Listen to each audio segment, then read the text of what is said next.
Queridos irmãos, eu quero começar com uma pergunta nessa manhã. Pode parecer uma pergunta até estranha, mas ela tem a ver com com o texto que nós temos a refletir sobre ele. Então, quero começar com a seguinte pergunta: Deus é necessário, irmãos? Deus é necessário? Sim ou não? Parece uma resposta fácil, né? Deixa eu melhorar essa pergunta com uma definição do que é necessário. Necessário, na filosofia, é o que se opõe ao contingente. Necessário e contingente estão em dois polos diferentes. Aqui está o que é necessário e aqui está o que é contingente.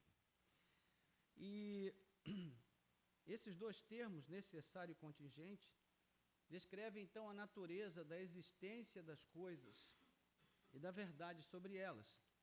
Então, uma verdade ou uma existência que seja necessária, ela é aquela que deve ser verdadeira e que deve existir e não poderá deixar de existir, não poderá deixar de ser verdadeira em hipótese alguma, porque ela é essencialmente verdadeira, ela existe por si mesma, então não pode deixar de existir e não pode deixar de ser verdadeira, por isso é uma realidade necessária.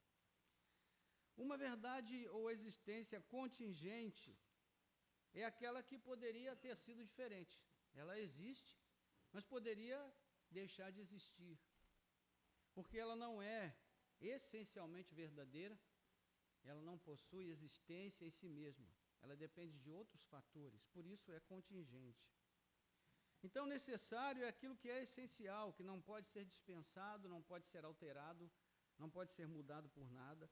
Independente do que aconteça neste mundo, aquilo que é necessário continuará a ser necessário, e mesmo quando esse mundo passar, continuará a ser assim. Então, um exemplo mais categórico que nós temos de um ser necessário é Deus. É Deus. E o exemplo que nós temos de um ser mais contingente é tudo aquilo que ele criou, inclusive nós. Nós somos contingentes. Nós estamos aqui hoje e amanhã poderemos não estar. Mas Deus não. Deus sempre estará. Ele é sempre presente. Então, isso coloca um pouco mais de tempero na nossa pergunta, né? Porque se eu digo que Deus é necessário na minha vida, eu estou dizendo que Ele não pode deixar de existir na minha vida, que Ele é essencial para mim. E se eu digo que Ele é essencial para mim, as minhas atitudes e as minhas escolhas precisam refletir essa minha fala sobre Deus, não é? Então, se isso é assim, é provável que a palavra de hoje traga muitas reflexões aos nossos corações.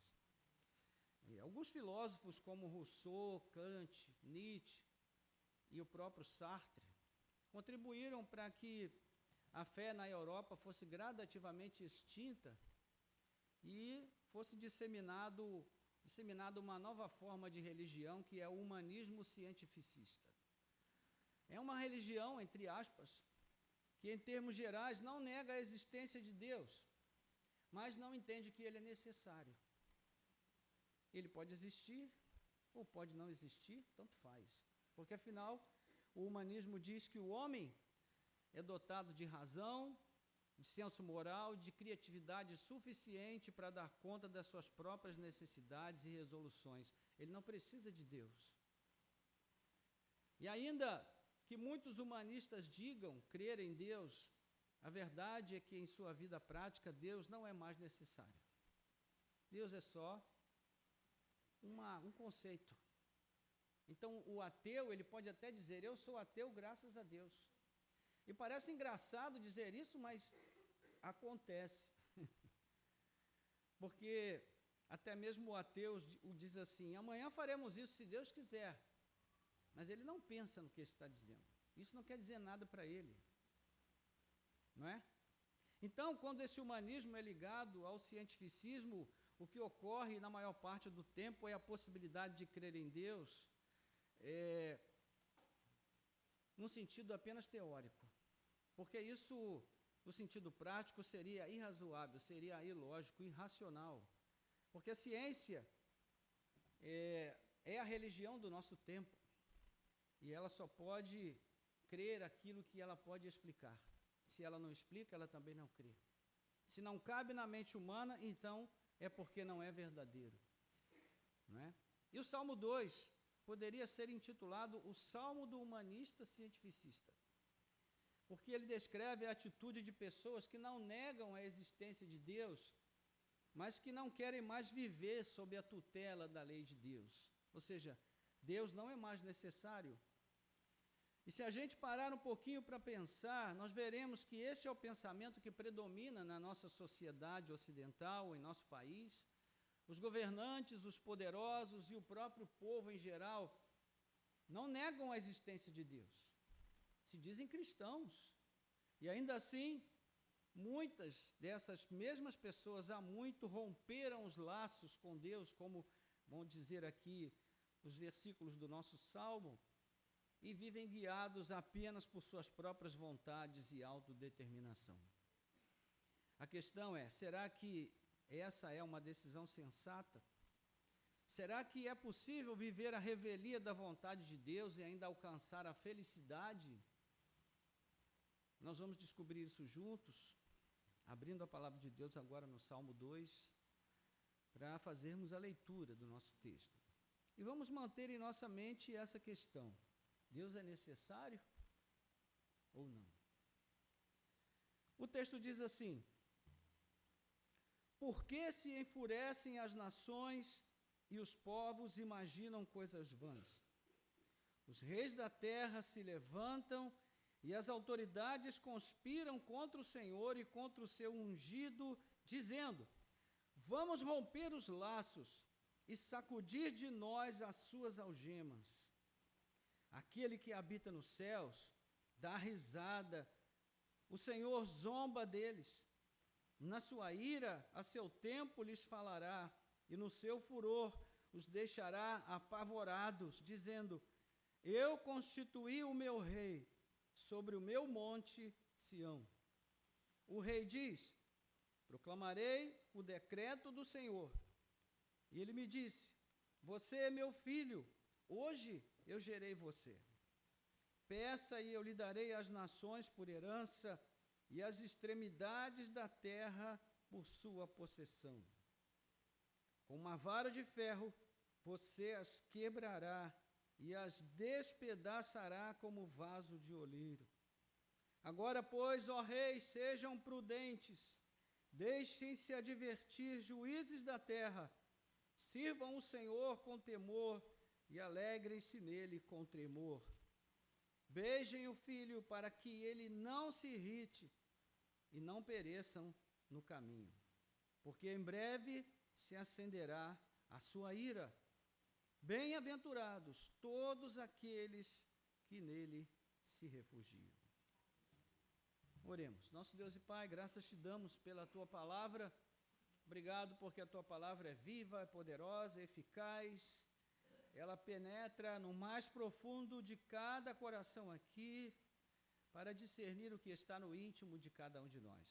Que nessa manhã a tua palavra cumpra todo o propósito para o qual o Senhor a designou e ela alcance, Senhor, a tua vontade em nossas vidas. Nós pedimos que a tua boa mão se estenda sobre nós, para que a nossa mente esteja totalmente focada em aprender e absorver a boa semente que é lançada na terra, para que ela produza frutos abundantes em nossas vidas. Nós oramos em nome de Jesus. Amém.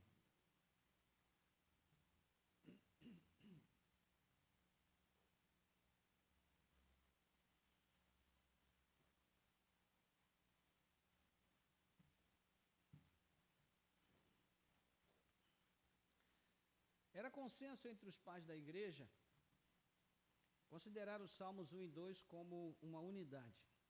Cada um deles tem a sua própria identidade, tem uma mensagem específica, um significado. Contudo, aprove a Deus inspirar um editor que dispôs esses dois salmos de tal maneira a formar uma introdução no livro do Saltério, Saltério é como é chamado o livro dos Salmos, os 150 capítulos dos Salmos. E nos dois Salmos, 1 e 2, nós temos uma espécie de resumo de tudo que vamos encontrar nos demais capítulos. Embora os assuntos dos demais salmos sejam muito variados, em termos gerais eles vão sempre orbitar, sempre estar conectados à lei do Senhor, cujo tema inspirou o maior capítulo da Bíblia, que a gente chama, brincando, de Salmão, que é o Salmo 119, e a monarquia de Israel. O próprio Davi, rei de Israel, compôs 73 dos 150 salmos. É justo, então, da lei e sobre o rei de Israel que tratam os dois primeiros capítulos. Há também uma relação textual entre os dois capítulos. Eles funcionam de modo correspondente e estão dispostos dentro de uma moldura, formando uma moldura textual marcada pela menção à bem-aventurança. Se você olhar aí no capítulo 1, no verso 1, diz: bem-aventurado é aquele que não anda no conselho dos ímpios, não se detém no caminho dos pecadores, nem se assenta na roda dos escarnecedores. O último versículo do Salmo 2 diz o quê? Bem-aventurado todos aqueles que nele se refugiam. Então, essas duas bem-aventuranças formam uma moldura textual para tudo que está no meio, entre os Salmos 1, versículo 1, e o capítulo 2, versículo 12, até a parte C. Vamos então olhar para o nosso texto e ver o que ele fala, dentro de tudo que já pensamos aqui um pouquinho.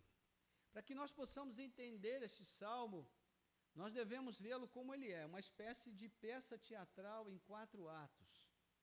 A sua estrutura está bem delineada aqui e a nossa versão bíblica nos ajuda, porque ela já dividiu a estrutura do salmo em 4 sessões de 3 versículos cada, são 3 estrofes. Então a trama se dá entre Deus, que se apresenta aqui como o grande eu sou, que é um texto que nos faz lembrar da revelação de Deus a Moisés, lá no livro do Êxodo, quando o Senhor se manifesta para Moisés na sarça ardente. E também, nessa perspectiva, nós vemos também o rei que Deus escolheu, o seu ungido. Ele também é o personagem principal junto com o grande eu sou. E tem a confederação de nações que conspira contra esse Deus e contra o seu ungido, com a intenção de promover aquilo que o comentarista Bruce Waltke chama de um golpe de Estado. Um tema bem familiar nesses últimos dias, independente de qual seja a ótica pela qual você examina, né, esse assunto. E é justamente falando sobre essa pretensão conspiratória que o Salmo começa, e deixe-me oferecer aqui a vocês uma versão um pouquinho mais fiel ao sentido do texto, mas vá acompanhando aí na sua Bíblia, porque não está tão diferente assim. São apenas algumas palavras diferentes, mas com significado muito semelhante. O texto começa dizendo: por que se amotinam as nações e os povos tramam em vão?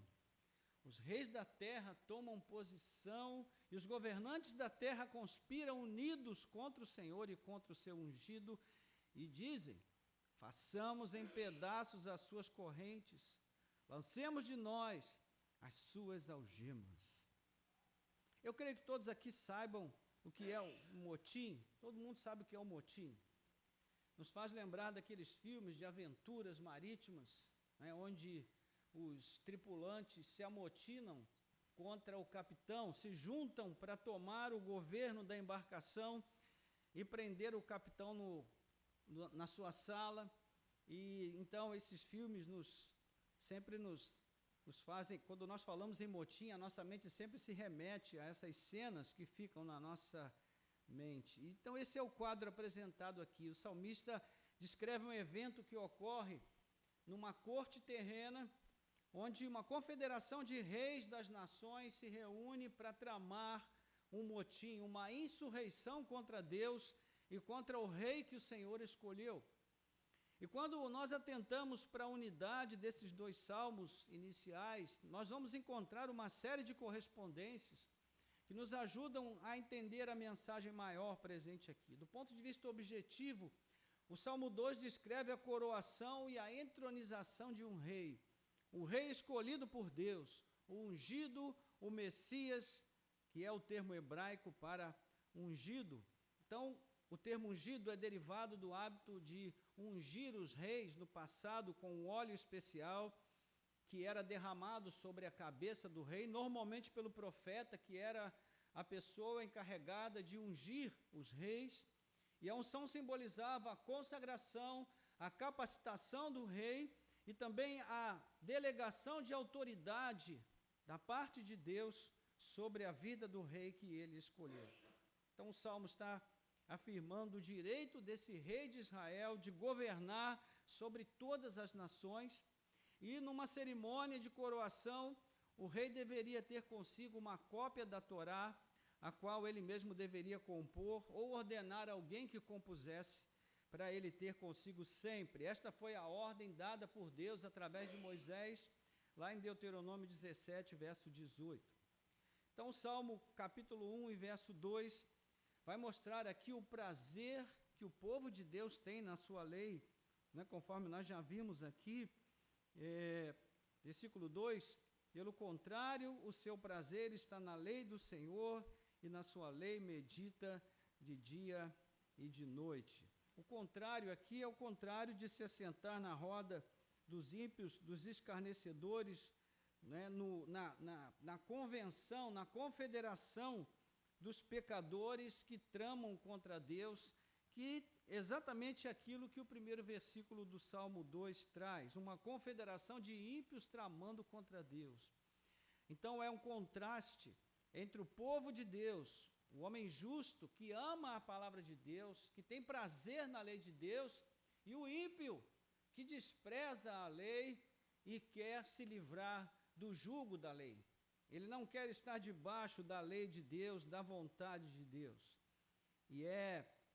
Então, não é por acaso que no meio da Bíblia nós temos o Salmo 119, que já mencionamos aqui, que expressa o prazer do salmista na lei do Senhor. E em oposição a isso, nós temos nos versos iniciais, então, esse ajuntamento de povos, de reis, de autoridades, que está descrita figuradamente no verso 3 pelas palavras, a sua rebelião está descrita aqui com as palavras que expressam o desejo que esses reis têm de se livrar da lei do Senhor de um modo figurado. Eles chamam de correntes e algemas. Nos livremos das suas correntes, das suas algemas. Isso significa o quê? Significa não andar mais debaixo da lei de Deus, da vontade de Deus, do propósito de Deus. Então, as correias usadas naquela época para açoitar os bois resistentes ao comando, as palavras que eles usam aqui para correntes e algemas são palavras que têm esse sentido, né? Então, os reis, eles se viam debaixo da autoridade de Deus como um boi que é teimoso está sendo açoitado. Então, qual é a maneira de corrigir isso? Me submeter à vontade de Deus? Não. Rejeitar a vontade de Deus. E é interessante, irmãos, que isso nunca mudou. Isso sempre foi assim na história e nunca mudará. É interessante como nós percebemos isso no meio da igreja. Às vezes, quando nós somos confrontados em nosso pecado, a nossa primeira inclinação não é de nos submeter. A nossa primeira inclinação é de sacudir o jugo, é de nos despojar da autoridade de Deus sobre as nossas vidas. Essa é a nossa primeira inclinação. E é uma inclinação que nós precisamos resistir a ela, porque essa inclinação é a inclinação própria dos ímpios, não dos justos. Os justos amam a lei do Senhor, têm prazer nela, e desejam viver segundo a sua orientação. Portanto, o que para o justo era um prazer, para o ímpio era uma prisão, um fardo do qual ele queria se livrar. E é mesmo bem assim, como afirma João, Os mandamentos do Senhor não são pesados para aqueles que o amam, antes são um prazer. Mas os que se mantêm longe de Deus, para eles a sua palavra é vista como um fardo opressor. E só Deus pode mudar isso, irmãos, na mente de uma pessoa. Só Deus pode mudar a mente de alguém que entende que a vontade de Deus é um fardo, é um peso, é uma prisão, para o entendimento de que a vontade de Deus é um prazer, é um deleite para nós. Irmãos, imaginem se Deus não tivesse estabelecido regras na sua criação. Imagine se Deus, lá no princípio da sua criação, ele tivesse dito: olha, cada semente produza de acordo com o que quiser. A maçã, se quiser produzir laranja, produza, se quiser produzir limão, se não quiser produzir nada também, tanto faz. Afinal, nós vivemos aqui num contexto liberal, o que importa é o amor. Então, a bananeira, se quiser produzir uvas, fique à vontade. A uva, se quiser produzir banana, não vai dar certo, porque os seus galhos são muito fracos, você não vai conseguir suportar o cacho. Mas se você quiser tentar também, fique à vontade. Imagine se Deus tivesse dito para o homem: olha, não é bom que você esteja só. Eu posso criar uma companheira para você, mas você quer? É isso que eu devo fazer? Essa é a sua vontade? Então, irmãos, o nosso Deus é um Deus de ordem. O que havia no princípio da criação? O caos. Sabe o que é o caos, né? Quando a gente chega em casa domingo à noite, depois do culto, e a gente olha para a nossa cozinha, a gente vê o que é o caos, né? Só segunda de manhã que as coisas voltam à ordem. Mas, pelo menos lá em casa, até que não é muito assim não, porque a minha esposa, ela é anti-caos. Mas, muitas vezes também acontece, né? Quando a gente não está muito animado a arrumar, a gente chega domingo à noite e está aquele caos. Deus não tem prazer no caos, irmãos. E é interessante que na cultura daquela época, a ideia, a concepção de Deus que se tinha era justamente o caos. A ideia era que o mundo foi criado pelo caos. Então, a ideia de um mundo ser caótico não era estranha àquelas culturas, mas era estranha ao propósito de Deus. E quando o nosso Deus criou todas as coisas, Ele criou dentro de uma ordem. Por isso Ele nos deu as suas leis.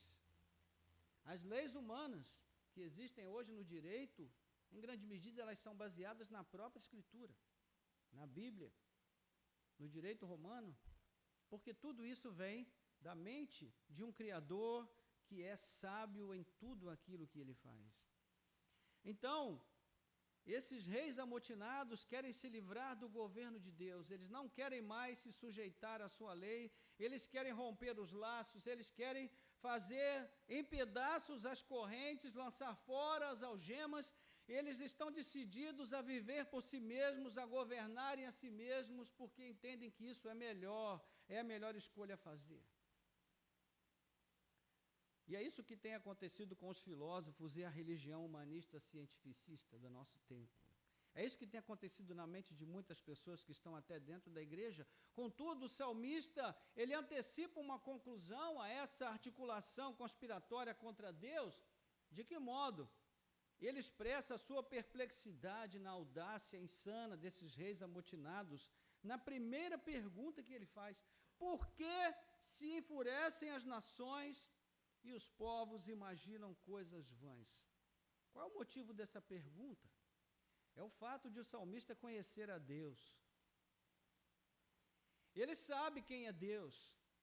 Esse Deus contra quem esses reis estão conspirando, ele sabe que não existe a menor chance dessa conspiração ter sucesso, porque ele sabe quem é esse Deus. Por isso ele afirma que o motim deles é vão. Eles tramam em vão, porque eles não vão conseguir sucesso com esse Deus. É um esforço inútil querer lutar contra Deus, querer desafiá-lo em sua autoridade ou menosprezar a sua vontade. É mesmo estupidez o homem pensar que um brado de rebeldia conspiratória, que uma declaração pública, a rejeição da vontade de Deus, da sua palavra ou da sua própria existência, vai mudar qualquer coisa na ordem do universo e na condução divina de tudo que há, irmãos. Nada vai mudar. O simples fato de alguém negar a existência de Deus não faz com que Deus deixe de existir. E nem prova que ele nunca existiu. A questão é que nós, cidadãos da pós-modernidade, nós nos acostumamos a ver as reputações das pessoas serem destruídas, arruinadas, pela massificação de informação falsa, deletéria, destrutiva, depreciativa na mídia, inclusive na mídia oficial, sobre muitas pessoas. Ou seja, aqui a opinião muda as coisas. Mas isso não funciona com Deus. Você pode viver a sua vida inteira dizendo que Deus não existe. Mas em todos esses dias, Deus continuará existindo e sendo o mesmo Deus. E continuará amando você, que nega a sua existência todos os dias. Então, parafraseando aqui o apóstolo João, o mundo passa com a sua concupiscência, mas o Deus único, vivo, verdadeiro, permanecerá o mesmo eternamente. Então veja como o salmista trata de forma hilária essa pretensão dos governantes ímpios.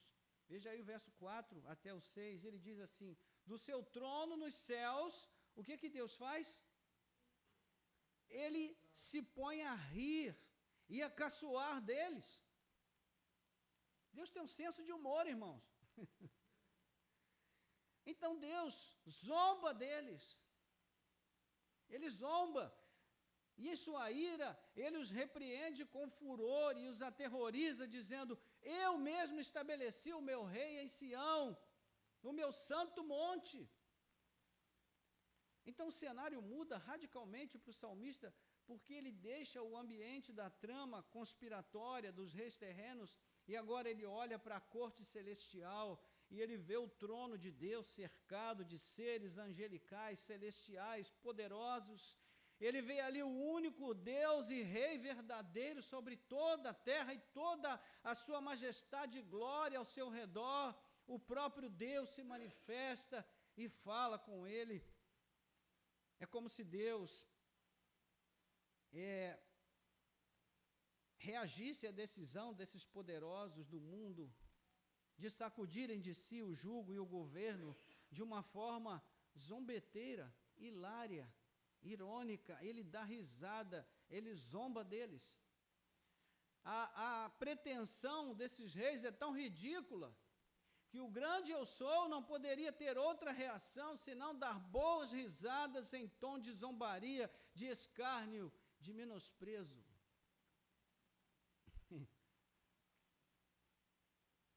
Esses dias nós estávamos na casa da nossa filha, e aí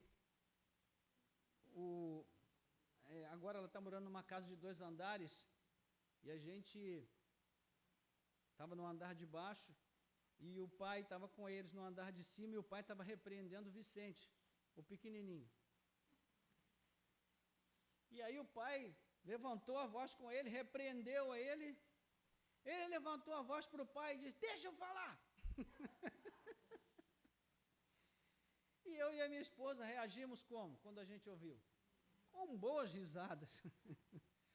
Pensando: meu Deus, como é que essa criatura tão pequenininha tem o atrevimento de desafiar o pai desse jeito?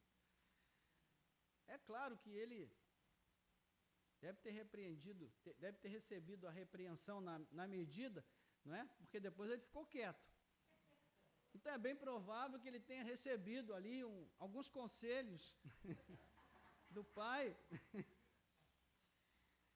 É mais ou menos a atitude que Deus tem aqui, irmãos, diante da atitude dessa confederação de reis. É um riso de zombaria, de escárnio, de menosprezo. É difícil para a gente pensar em Deus assim, não é? Pensar num Deus que zomba, que escarnece, que menospreza. Mas é uma linguagem antropomórfica, né? Falando de atitudes humanas se referindo a Deus, para que a gente tenha uma ideia de como é ridícula essa intenção do homem de se levantar contra Deus. E o salmista faz questão de enfatizar a distinção entre quem é Deus em relação a esses homens tão pequenos, tão diminutos, mas tão arrogantes, tão orgulhosos. O verso inicia assim: do seu trono nos céus. E aqui o salmista nos mostra o grande eu sou em sua majestade transcendente.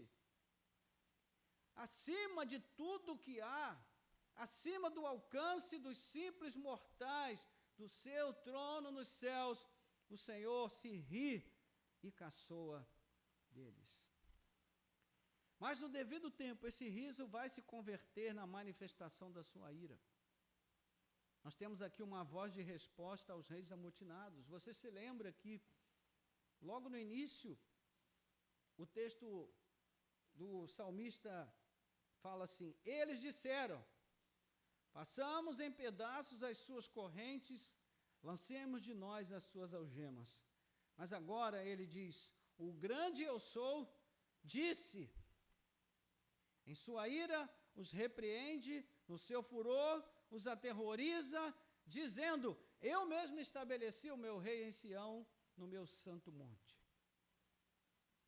Então, a menção ao furor de Deus, utilizada na linguagem, sugere algo como o provérbio português, soltar fogo pelas ventas. Já ouviu esse provérbio? A gente antigamente usava muito isso, né? Fulano está soltando fogo pelas ventas. As ventas, no caso ali em Portugal, seria o nosso nariz, né? Soltar fogo pelo nariz. Então, é mais ou menos a imagem de um dragão, né? Soltando fogo pelo nariz. É a ideia de alguém que está muito, mas muito irritado, e é essa a figura que o salmista quer passar, uma figura aterrorizante. Primeiro, pela própria figura evocada no texto, um Deus todo-poderoso que é capaz de fazer tremer a terra e os céus com a sua palavra, soltando fogo pelo nariz. A expectativa é a pior possível. E segundo, porque ele constituiu um rei para exercer juízo sobre esses governantes amotinados e sobre toda a impiedade das nações da terra. Nós vamos ver isso mais adiante. E aqui no verso 6, o salmista mostra outra face da majestade de Deus. Primeiro ele mostrou a sua transcendência, agora ele mostra a sua imanência, a sua presença em pessoa no seu rei escolhido entre os homens. O rei estenderá o seu reino divino sobre toda a terra, ou seja, o Deus em seu furor se faz presente na terra através do seu rei. É pela mão desse rei que ele vai punir os homens maus e perversos que querem se livrar do seu governo. Então esse rei foi estabelecido em Sião, que é a capital ideal mencionada sempre em conexão com a promessa do rei divino futuro e do governo universal do Senhor sobre toda a terra. E ali em Sião se deu a entronização do rei por decreto divino que é irrevogável. E o salmista destaca especialmente nesse ponto a aliança de Deus com Davi. Depois você pode olhar 2 Samuel capítulo 7. Esse rei é o rei davídico prometido da linhagem de Davi, que estabeleceria um reino que jamais passaria.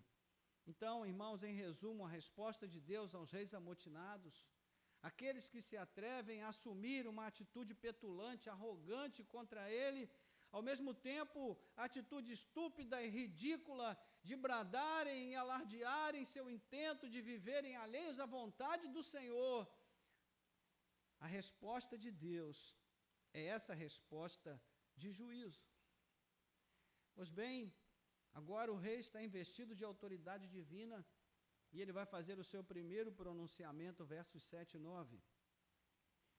Diz assim: proclamarei o decreto do Senhor. O eu sou me disse: tu és meu filho, eu hoje te gerei. Pede-me e te darei as nações como herança e os confins da terra como tua propriedade.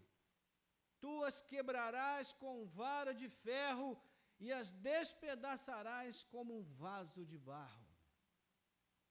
O pronunciamento é do rei, mas a mensagem é do grande eu sou, do próprio Deus. A mensagem faz parte do decreto que constituiu o rei em Sião e revela 3 coisas. Primeiro, esse rei é descrito agora como filho de Deus, gerado por ele. Segundo, a promessa de dar ao filho o governo das nações estrangeiras é especificada aqui por esse eu sou. Ele diz: pede-me e te darei as nações como herança.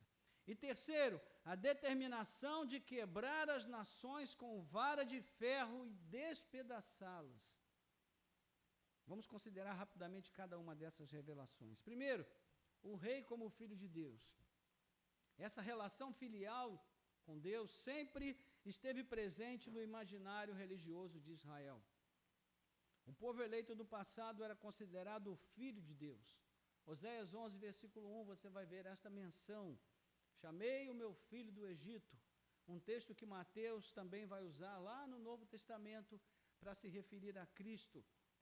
Não é? E no Salmo de Etã, o próprio Davi chama Deus de Pai. Salmo 89, verso 26, mostrando esse conceito de filiação, de paternidade de Deus, desde o Antigo Testamento, e depois sabemos que ele foi passado para o Novo Testamento. No entanto, essa relação se tornou mais específica a partir da promessa feita a Davi por Deus, na ocasião da celebração da aliança com ele, no texto que já citamos, 2 Samuel 7. Ali, o Senhor afirma a Davi que o seu descendente será para ele como um filho e o Senhor para ele como um pai.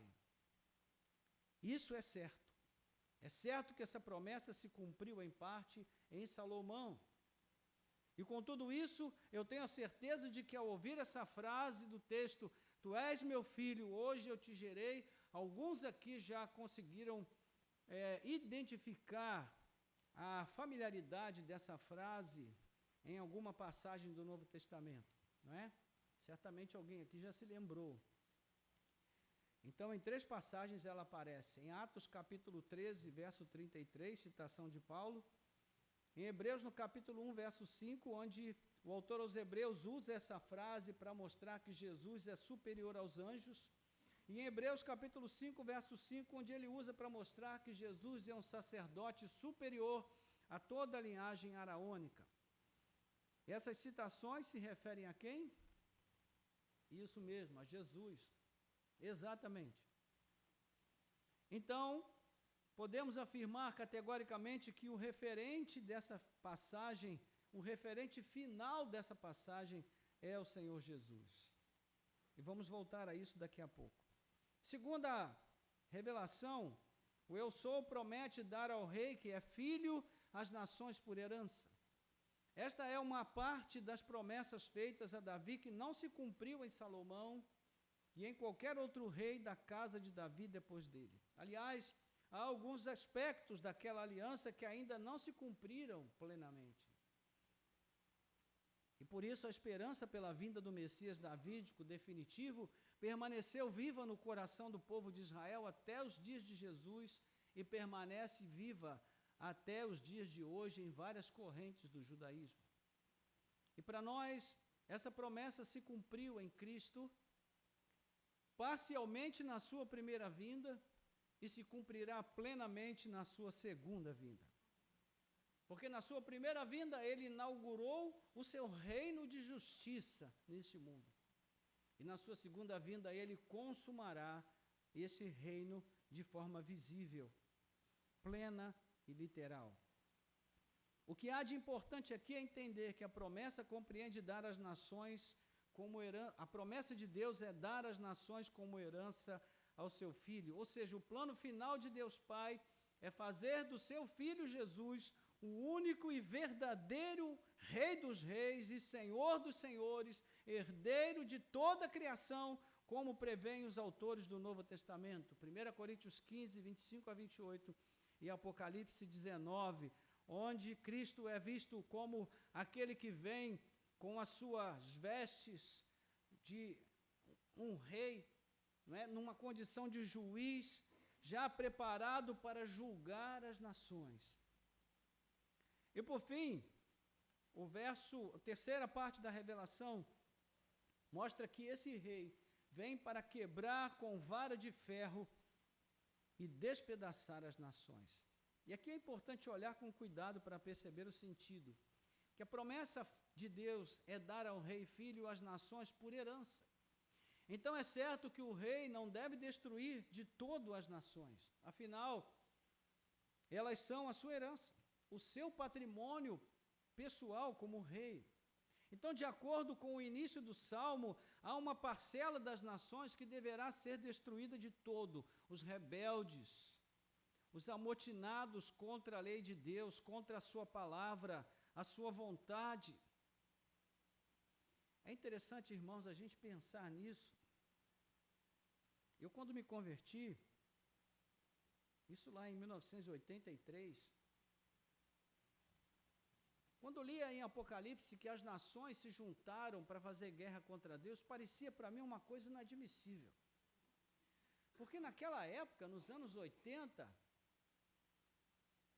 o cristianismo ainda era a religião oficial de boa parte do mundo. Havia um grande temor de Deus no coração das pessoas. Muito dificilmente se podia imaginar as nações confederadas para lutar contra Deus, contra Cristo. Isso era difícil imaginar. Então a gente pensava, isso vai acontecer daqui a uns 100 anos. Bom, eu não cheguei aos 100 anos, e nem tem 100 anos que eu me converti, e isso está muito claramente esboçado no mundo que nós vivemos hoje. As nações estão prontas para se rebelar contra Deus e contra o seu rei. Ainda ontem eu conversava com o Danilo sobre isso, dizendo para ele, olha, eu pensava que muitas coisas que estão vendo hoje, só você e a sua geração iriam ver. Mas tudo está sendo muito acelerado para o fim de todas as coisas. O cenário está sendo montado muito rapidamente. E hoje nós vemos que as pessoas têm uma facilidade enorme de negarem a existência de Deus, se não com as suas palavras, com as suas atitudes, com o tipo de vida que vivem. E muitos estão se rebelando literalmente contra Ele. Então, nós estamos vendo aqui um cenário que é descrito no Salmo 2. Estamos falando, irmãos, de um texto que foi escrito há 1000 anos antes de Cristo, mais de 1000 anos antes de Cristo. Mais de 3000 anos antes de nós. Então, a vara é um instrumento do pastor. E pressupõe que esse rei agirá também como um pastor. Haverá um rebanho a ser guiado por ele. Mas o fato de a vara ser de ferro significa que haverá uma firmeza inquebrantável pela qual ele regerá as nações e ele vai despedaçar aqueles rebeldes que se levantam contra ele, contra a sua vontade. Imagine um bastão de ferro batendo contra um vaso de barro. O que sobra é um monte de cacos. O que fará a distinção entre o grupo que será destruído e o grupo que será pastoreado? A resposta ao apelo do rei. Porque haverá ainda um chamado final de submissão ao governo desse rei eleito pelo grande eu sou, e é o que veremos aí nos versos finais, versículos 10 a 12. Por isso, ó reis, sejam prudentes, aceitem a advertência, autoridades da terra, adorem o eu sou com temor e exultem com tremor. Beijem o filho, para que ele não se ire e vocês não sejam destruídos de repente, pois num instante se acende a sua ira. Como são felizes todos os que nele se refugiam. Nesse último quarto do Salmo, o salmista volta ao cenário que reúne os reis amotinados e traz uma severa advertência. Nada mais sensato resta a esses líderes das nações a não ser uma atitude de rendição incondicional à autoridade do rei de Sião, o Senhor de toda a terra. Na Bíblia, a prudência fala da capacidade de discernir entre o certo e o errado, de agir com cautela e medir as consequências das ações. É o que vemos aqui, os reis e juízes da terra são chamados a avaliar as suas próprias intenções e concluir que nada vão colher com a sua rebeldia e o seu orgulho, a não ser juízo severo e aterrador sobre suas vidas. Então, irmãos, nós estamos falando aqui de uma atitude de submissão. Irmãos, o chamado a Cristo não é uma oferta tola, aleatória. Não existe uma terceira possibilidade. Jesus deixa claro, ele diz, quem comigo não ajunta espalha, quem não é por mim é contra mim. Na segunda carta aos Coríntios, no capítulo 6, Paulo vai dizer que o nosso chamado à conversão deste mundo não é um chamado que permita outras possibilidades, é uma exortação. Ele diz, em nome de Cristo nós exortamos que vocês se reconciliem com Deus. É uma exortação, irmãos. É uma exortação à submissão a esse rei que o Senhor constituiu sobre a terra. Cristo não é algo que nós ofereçamos numa atitude que implora alguém para aceitá-lo. Não. A pessoa é que deveria implorar para ser aceita por Cristo. É nessa perspectiva que nós devemos levar a palavra de Deus, irmãos. Não é o mundo que precisa aceitar Jesus. É Jesus que precisa aceitar o pecador diante dele. E dizer, eu aceito você, eu te limpo, eu te lavo, eu te transformo, eu mudo a sua vida. Eu dou a você uma nova vida e uma nova oportunidade. É o rei que determina essas coisas. Não somos nós que dizemos, como muitos, vou pensar. Vou pensar porque essa decisão ela envolve muita coisa. Então eu preciso pensar se eu vou aceitar esse Jesus ou não. Olha, o Deus Todo-Poderoso está dando risada da nossa arrogância e da nossa vaidade. Ele se ri de nós. Ele diz, como são tolos essas crianças. Pensando que podem se rebelar e continuar a existir. Num segundo, tudo passa, tudo se consome. E existe outro elemento adicionado aqui ao Salmo, que é a necessidade do despojamento do falso culto desses governantes que se prostram diante de falsos deuses. Agora, eles são exortados a adorar ao único e verdadeiro Deus com temor, e ao mesmo tempo são chamados a exultar com tremor perante Ele. A exultação na Bíblia tem o sentido de grande alegria, de regozijo em virtude de uma graça recebida. Não é uma ação contida. Pelo contrário, é uma manifestação de alegria com gritos espontâneos de louvor a Deus. O que pressupõe um chamado não apenas à atitude de sujeição por si, mas de conversão a esse rei que foi eleito pelo Deus único e verdadeiro. Por outro lado, irmãos, o triste fim daqueles que rejeitam a este último apelo e oportunidade será enfrentar a ira de Deus. Veja, o Senhor misericordiosamente está chamando essas pessoas, sejam prudentes. O juízo está sobre a cabeça de vocês, a espada está sobre a cabeça de vocês, sejam prudentes. Então aceitem a advertência, juízes da terra, e se convertam ao Senhor. Sirvam a Ele com temor e alegrem-se nele com tremor. E ele enfatiza a emergência dessa convocação. Beijem o Filho, para que ele não se ire e vocês não sejam destruídos de repente, pois num instante se acende a sua ira. A vara de ferro já está em suas mãos. Essa vara é equivalente ao cetro de justiça que é mencionado no Salmo 45, cetro de justiça é o cetro do seu reino. O justo juízo de Deus virá sobre as nações que se recusarem à oferta da sua graça, irmãos. Não há meio termo aqui. Beijar o filho significa submeter a ele, ao seu senhorio, à sua soberana vontade e governo. Nas culturas daquela época, um rei conquistador, ele tinha muitas vezes a atitude de exigir dos seus súditos, dos seus prisioneiros novos, que viessem e beijassem os seus pés numa atitude de submissão à sua autoridade e governo. É a imagem que é recuperada aqui. E eu me lembro daquela mulher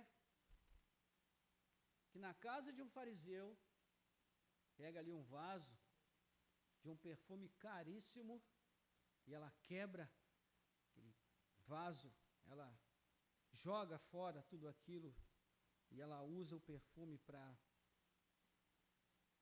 lavar os pés de Jesus. E ela seca com seus cabelos. Era a atitude de uma mulher que era chamada de pecadora. Mas, por incrível que pareça, foi a única que conseguiu interpretar o real sentido e a real identidade daquele rei, filho de Deus, que estava naquele momento ali no meio do seu povo. Os intérpretes da lei, tão sábios e conhecedores das promessas, não entenderam o que ela havia entendido. Então, irmãos, ela tomou essa atitude de beijar o filho. E Jesus disse: olha, onde o evangelho for pregado, o testemunho dessa mulher será lembrado. Então, como Abel, ela ainda vive no seu testemunho, não é? E aqueles poderosos intérpretes da lei, os governantes de Jerusalém, os religiosos, os líderes religiosos, todos eles passaram e os seus nomes foram apagados e esquecidos. A conclusão do Salmo, irmãos, traz um toque de esperança e mostra por que é sensata e prudente e inteligente a decisão de submeter ao rei do grande eu sou, porque há uma grande recompensa. Porque são felizes ou bem-aventurados todos aqueles que nele se refugiam. Ou seja, nesse Deus, o único e verdadeiro, no seu Messias, existe abrigo, esconderijo, segurança, sustento, existe paz.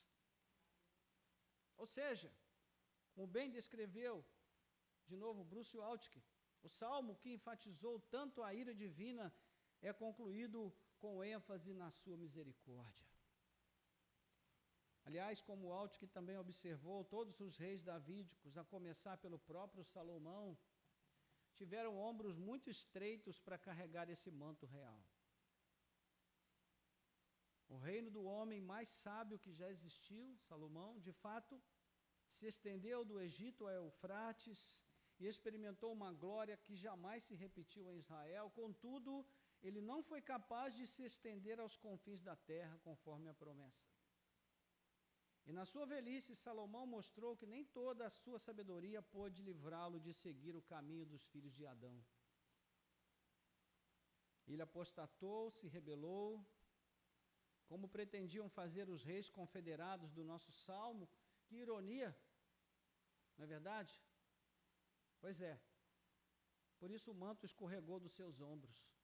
E assim aconteceu com todos os reis davídicos depois dele. Cedo ou tarde, o manto real escorregava dos seus ombros e a coroa ficava grande demais para suas cabeças.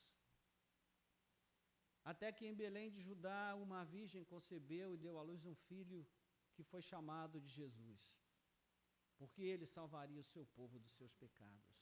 Você conhece a história? No entanto, a forma como as palavras desse salmo se cumpriram em sua vida, em sua obra, na sua primeira vinda, só pode ser entendido espiritualmente, irmãos. O reino que ele inaugurou neste mundo é espiritual. O seu trono aqui foi uma cruz. A sua coroação foi um ato de escárnio. com uma coroa de espinhos que feriram a sua fronte. O seu cetro foi um caniço. O seu manto real foi uma capa ensanguentada. E, no entanto, ele ressurgiu dos mortos. Ele subiu aos céus, e há uma segunda etapa ainda por se cumprir no seu retorno em glória. Então, meus irmãos, hoje é tempo de beijar o Filho. Hoje é tempo de se curvar diante dos seus pés. E sim, todas as nações se prostrarão perante ele e receberão o justo julgamento do Rei, que é o Filho de Deus, o próprio Deus encarnado, Jesus Cristo nosso Senhor. E aqui, já a título de aplicação, voltando ao que vimos no início, acerca dos filósofos que introduziram a religião humanista cientificista, aqueles que tiraram Deus do trono do mundo e puseram o homem em seu lugar. O que realmente intentaram fazer, irmãos, foi tomar posição conspiratória contra Deus, rejeitar as suas leis. O que os cientistas como Richard Dawkins, Carl Sagan, o Hitchens, entre outros, pretenderam com seus livros tratados de ateísmo, foi se amotinarem contra Deus e contra o seu ungido. Mas todos eles falharam. E falharão todos aqueles que alimentarem essa mesma ilusão. E de acordo com as previsões de Nietzsche, a religião já deveria ter sido extinta no mundo há séculos. Mas, pelo contrário, o homem pós-moderno continua cada vez mais ávido, mais sedento de encontrar sentido na sua vida. E ele busca criar outras formas de religião para que ele possa encontrar esse sentido sem Deus. Mas isso não é possível. Então, irmãos, Deus é necessário? Sim. O homem não.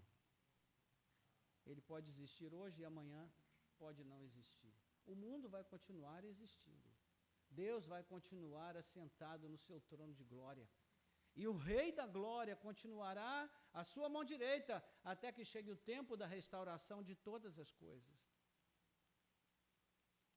Então, quando pensamos na arrogância dos governantes deste mundo, que acreditam piamente que têm o total controle de seus domínios em suas mãos,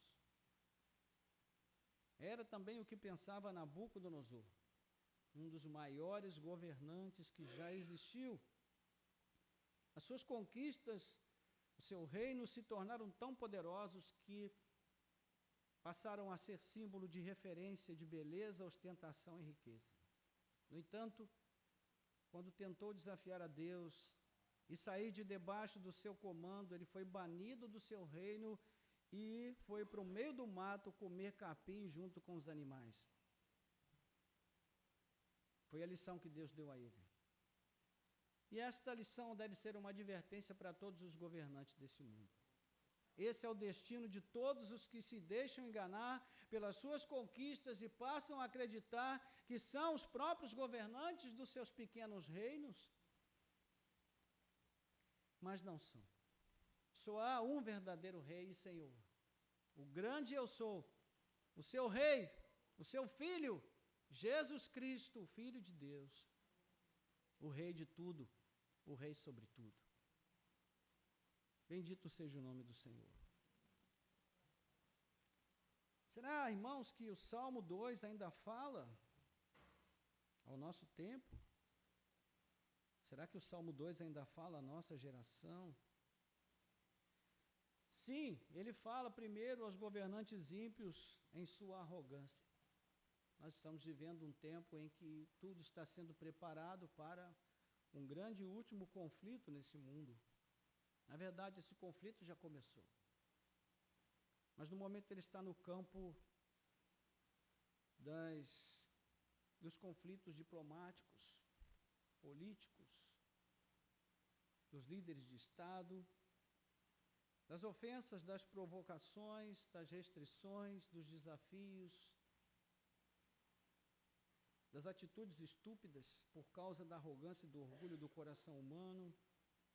No momento, essa guerra ainda é uma guerra totalmente digital, é uma guerra que não envia soldados para o campo de batalha, mas que provoca uma destruição extraordinária. E pode dizimar a população mundial sem que um soldado saia para o campo de batalha. Então, este salmo fala para os governantes deste mundo, que na sua arrogância imaginam que podem viver sem Deus, governar sem Deus e agir totalmente alheios à sua vontade. Mas também é uma advertência para aqueles que, de um modo ou de outro, desprezam a Deus e o seu ungido, Jesus Cristo. Para os filósofos, os grandes pensadores que fazem do humanismo cientificista a sua religião, é uma palavra também para eles, para que reflitam sobre a estupidez e do quão ridícula é a sua arrogância de pensar em viver uma vida que despreza a Deus e que nega a existência de Deus. Mas, meus irmãos, essa palavra também fala aos nossos corações. Nós que somos cristãos, que nos declaramos cristãos, mas que desprezamos na prática o senhorio desse rei que Deus escolheu. Meus irmãos, Cristo morreu na cruz não foi para ser apenas o nosso Salvador, mas também para ser o nosso Senhor, o dono das nossas vidas. Nós não estamos aqui neste mundo, meus irmãos, para juntar riquezas e para desfrutar dessa vida pequena e limitada que nós temos aqui. Não se engane. Isso daqui, meus irmãos, é um lugar de peregrinação. Nós estamos no deserto indo para a terra da promessa, mas ainda não chegamos. Estamos aqui caminhando. Ora temos alegria, ora temos realizações, ora passamos por lutas e tribulações. Em um momento estamos vivendo o melhor que a vida pode dar, em outro momento nós temos a sensação de que o mundo está desabando sobre as nossas cabeças. Mas eu digo para você, isso é normal, porque a nossa pátria não é aqui. A nossa herança não é uma herança literal que nós vamos receber nesta vida. A nossa herança está reservada para nós. O apóstolo Paulo disse que nem olhos viram, nem ouvidos ouviram o que Deus tem preparado para aqueles que o amam. Então, meus amados irmãos e irmãs, que essa palavra também possa encontrar lugar em nossos corações a título de reflexão. Vamos pensar, Deus tem sido necessário na minha vida? Eu tenho agido como se Deus, de fato, seja necessário na minha vida? Eu tenho colocado na minha vida Cristo como prioridade, Cristo tem sido a minha prioridade nas minhas escolhas, nas minhas decisões, nas minhas ações e reações ao que me acontece nesse mundo, ou eu tenho colocado a mim mesmo como Senhor da minha própria vida? Sou eu que estou sentado no trono que é de Cristo. Esse era o coração desses líderes, dessa confederação de reis, ingênuos e estúpidos, que pensavam que podiam desprezar a Deus e passar incólumes. Não vão passar, irmãos. Quanto mais arrogante é o homem, muito mais risco ele corre de receber um juízo muito mais pesado da parte de Deus.